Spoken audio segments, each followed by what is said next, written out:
नमस्कार, आदाब, सत श्री अकाल। दोस्तों, साल था 1981। साउथ में एक फिल्म सुपरहिट हुई थी। डायरेक्टर टी रामा राव और प्रोड्यूसर ए पूर्णचंद्र राव उसको हिंदी में रीमेक करना चाहते थे। 80-81 के समय पूरी तरह से अमिताभ बच्चन का था। अमिताभ बच्चन पूरे देश में क्या कहें, लगभग पूरी दुनिया में छाए हुए थे। वो लोग स्क्रिप्ट लेकर अमिताभ के पास आते हैं। अमिताभ कहानी सुनते हैं। शायद कहानी उनको ज्यादा प्रभावित नहीं करती है। और वो ऐसा समय था कि अमिताभ के पास बैक टू बैक बहुत सारी फिल्में थी। अमिताभ के पास डेट नहीं थी। वो अमिताभ मना कर रहे थे, लेकिन सामने पूर्णचंद्र राव बैठे थे, टी रामाराव बड़े डायरेक्टर थे, तो मना तो कर रहे थे, लेकिन बड़े सम्मानजनक तरीके से, बड़े मिष्ट शब्दों में मना कर रहे थे कि मैं डेट नहीं दे पाऊंगा। अब पूर्णचंद्र राव चाहते थे कि किसी तरह से इस फिल्म को अमिताभ कर लें। अमिताभ को मना करने के बाद जितेंद्र उस दौर में साउथ में बहुत बिजी थे, और साउथ में उनका अच्छा खासा होल्ड था। टी रामाराव ने एक बार सोचा कि चलो अमिताभ मना कर रहे हैं तो जितेंद्र से ही बात कर लेते हैं। जितेंद्र के पास गए, लेकिन जितेंद्र के पास तो खुद साउथ की इतनी फिल्में थी और हिंदी में भी दुनिया भर फिल्में चल रही थी। जितेंद्र के पास बिल्कुल डेट नहीं थी। और ए पढ़ पूर्णचंद्र राव के दिमाग में कहीं ना कहीं अमिताभ घूम रहे थे। वो चाहते थे मैं किसी भी कीमत पर साइन करूंगा तो अमिताभ को करूंगा। वो ये जानते थे कि अमिताभ अगर फिल्म में आ जाते हैं तो फिल्म बहुत बड़ी हिट होगी। फिर ये लोग अमिताभ के पास गए, बहुत मिन्नतें की। दोनों ये चाहते थे, टी रामाराव और ए पूर्णचंद्र राव दोनों ये चाहते थे कि अमिताभ सेंट्रल कैरेक्टर करे, लीड रोल करे, लेकिन इतनी डेट्स अमिताभ किसी तरह से मैनेज नहीं कर पा रहे थे। आखिर में थक हार कर जब ए पूर्णचंद्र राव ने ये देखा कि बात कहीं से नहीं बन रही है, तो उन्होंने अमिताभ के सामने एक ऑफर रख दिया। सर ठीक है, आप पूरी फिल्म नहीं कर पा रहे हैं तो नहीं कर पा रहे, देख लीजिए कोई और कैरेक्टर अगर आपको ऐसा लगे कि आपके लिए सुटेबल है, अब वो कैरेक्टर कर लीजिए। अमिताभ ने देखा कि जब ये मान नहीं रहे हैं, और दोनों बहुत बड़े नाम थे, वो चाहे टी रामाराव हो या ए पूर्णचंद्र राव हो, अमिताभ कड़े शब्दों का इस्तेमाल नहीं कर रहे थे। आखिर में अमिताभ ने ये कहा कि ठीक है। पूरी स्क्रिप्ट में देखा एक छोटा सा रोल था, वो रोल जो अमिताभ ने किया है जानिसार खान का, जानिसार अख्तर का। वो रोल पहले और छोटा था, तो अमिताभ ने कहा ठीक है मैं ये छोटा सा कैमियो कर लूंगा। ए पूर्णचंद्र बड़े खुश हुए, उन्होंने कहा ठीक है सर, इस काम के लिए मैं आपको 2 लाख पर डे दूंगा। ये सुनकर अमिताभ और हैरान रह गए कि इतना अच्छा ऑफर। ये पूर्णचंद्र बहुत प्रोफेशनल प्रोड्यूसर थे, वो अच्छी तरह जानते थे कि इस इंसान की क्या कीमत है। 2 लाख उस समय, ये मैं आपको अर्ली एटीज की बात बता रहा हूँ, वो फीस थी कि आप ये समझिए कि 2 लाख में बहुत से एक्टर्स पूरी फिल्म किया करते थे, और अमिताभ को एक दिन का 2 लाख मिलता था। अमिताभ की खुशी का भी ठिकाना नहीं रहा, ये अपेक्षा अमिताभ ने भी नहीं की थी। फिर भी अमिताभ के पास डेट नहीं थी, तो अमिताभ ने कहा देखिए मैं पैसे की तो कोई बात नहीं कर रहा हूँ, लेकिन आप ये इतना समझिए कि मैं आपको सिर्फ 5 दिन दे पाऊंगा। आप लोग जितना कम निकालना है इसी 5 दिन में निकाल दीजिए, मैं इससे ज़्यादा की डेट मैनेज नहीं कर पाऊंगा, मैं बहुत बिजी। ये पूछा था, कहा ठीक है 5 दिन हमारे लिए बहुत है, 5 दिन में अपना काम निकाल लूंगी। ये लोग के साथ जाते हैं, अभी लीड हीरो फाइनल नहीं हुआ था।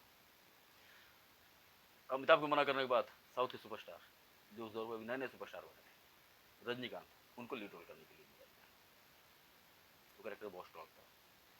हीरोइन के लिए रजनीकांत के सामने रीना रोय साइन किया गया। फिल्म में हेमा मालिनी आई। अंधा कानून उन गिनी चुनी फिल्मों में से है कि जिनमें हेमा मालिनी के सामने कोई हीरो नहीं है। हेमा मालिनी आती है, बहुत सारे विलन फिल्म में आते हैं, प्राण, डैनी, प्रेम चोपड़ा, अमरीश पुरी, तीनों विलन्स का नाम अमर अकबर एंथोनी अमिताभ की फिल्म के नाम पर रखा जाता है। अंधा कानून में प्राण विलन बनकर आए थे और शायद जहां तक मैं समझता हूँ लगभग 13-14 सालों के बाद प्राण ने विलन की भूमिका की थी।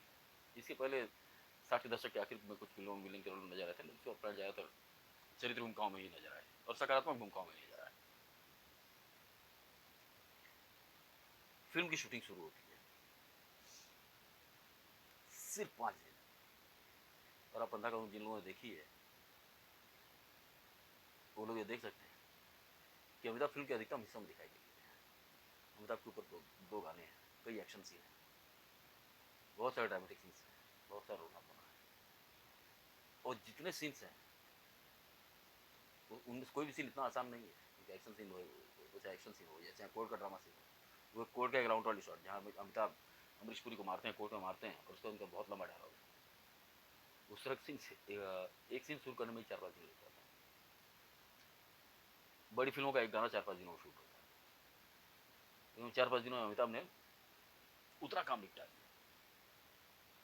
देखने के बाद अंधा कानून को 2 हीरो की फिल्म कहा जा सकता है, और सिर्फ निपटाया नहीं, बेहतरीन अभिनय किया। अंधा कानून के लिए अमिताभ को बेस्ट सपोर्टिंग एक्टर का अवार्ड मिला। 1983 में अंधा कानून रिलीज होती है और चौथी सबसे ज्यादा पैसे कमाने वाली फिल्म बनती है।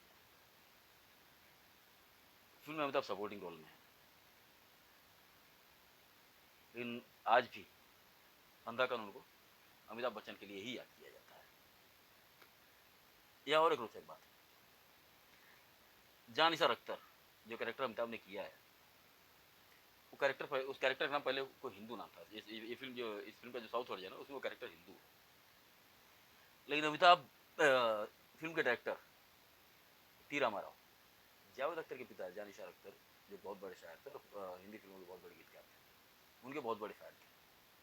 उनके नाम पर उस कैरेक्टर का नाम जान निसार अख्तर रखा गया। अंधा कानून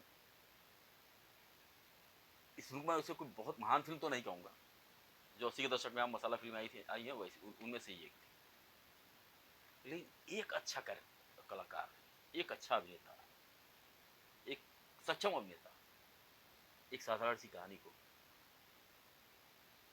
एक एक एवरेज स्क्रीन प्ले को, इसके स्क्रीन प्ले को मैं ऐसा नहीं कहूँगा कोई बड़ा महान स्क्रीन प्ले था। कई फिल्में ऐसी होती है जिनकी कहानी बहुत साधारण होती है, लेकिन स्क्रीन प्ले उन फिल्मों को एक अलग लेवल तक लेके चला जाता है।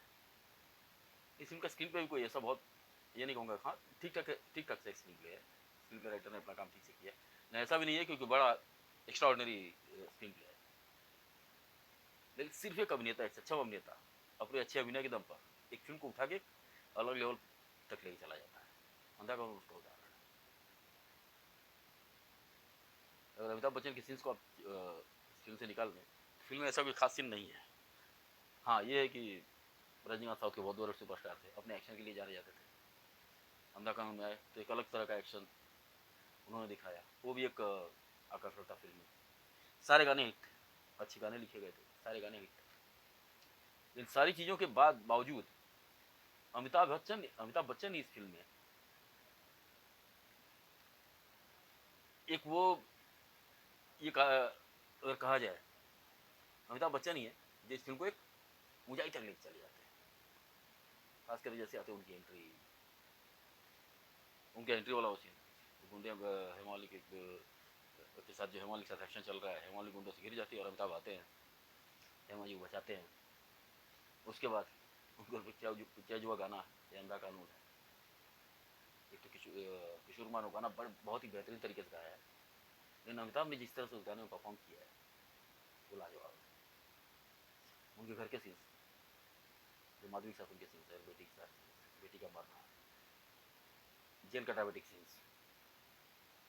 उसके बाद सबसे बड़ा आकर्षण वो है जहाँ पे अमरीश पुरी की अमिताभ हत्या करते हैं, कोर्ट रूम के अंदर उनको मारते हैं, और उसके बाद जो उनके डायलॉग्स हैं लाजवाब सीन है।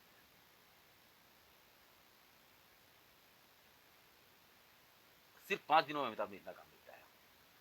और अमिताभ के समर्पण को देखकर, उनके कमिटमेंट को देखकर डायरेक्टर टी रामाराव और ए पूर्णचंद्र राव दोनों हैरान रह गए। और इसी शूटिंग के दौरान ए पूर्णचंद्र राव ने उनको अपनी एक और फिल्म इनकलाब के लिए साइन कर लिया, जिसमें अमिताभ पूरी फिल्म में दिखाई देते हैं, सेंट्रल कैरेक्टर करता है। हैरानी की बात यह है कि अंधा कानून की शूटिंग काफ़ी पहले शुरू हुई थी, लेकिन इनकलाब और अंधा कानून रिलीज दोनों फिल्में आसपास ही, आगे पीछे रिलीज हुई। और अंधा कानून जो काफ़ी, जिसके मेकिंग के दौरान प्रोड्यूसर डायरेक्टर ने काफ़ी दिक्कतों का सामना किया था, फिल्म में बनने में लंबा समय लिया है।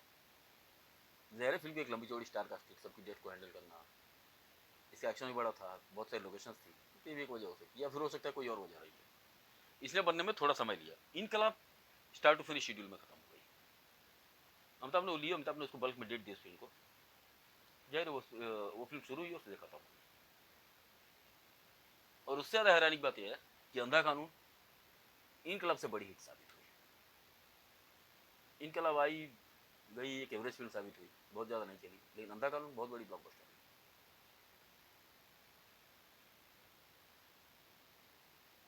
और पूरे के 80 के दशक में एक ब्लॉकबस्टर फिल्मों शामिल की जाती है, जो 80 के दशक की कुछ बड़ी हिट फिल्में, उनमें से एक अंधा कानून है। वरना पूरा 80 का दशक हिंदी सिनेमा के सबसे खराब समय के रूप में गिना जाता है। ये वो समय था कि मुझे लगता है पूरे 80 के दशक में 70 से 80% फिल्म फ्लॉप हुई थी। वाहियात फिल्मों की एक लंबी फहरिस्त है 80 के दशक में। लेट एटीज में कयामत से कयामत तक आती है, उसका मैंने प्यार आती है, समझिए यहाँ से एक हिंदी सिनेमा का एक नया जन्म शुरू होता है, उसका चांदनी। फिर 90 के दशक में भी ऐसा नहीं है वाहियात फिल्में कम आई, लेकिन फिर भी उनका परसेंटेज 80 के दशक के मुकाबले बहुत कम था। दोस्तों, ये थी एक छोटी सी चर्चा एक महान कलाकार के समर्पण के बारे में, कि एक छोटी सी भूमिका में भी एक कलाकार कैसे जान डाल सकता है। अगले एपिसोड में किसी और विषय पर चर्चा करेंगे, तब तक के लिए आप अपना ख्याल रखिए। धन्यवाद, नमस्कार।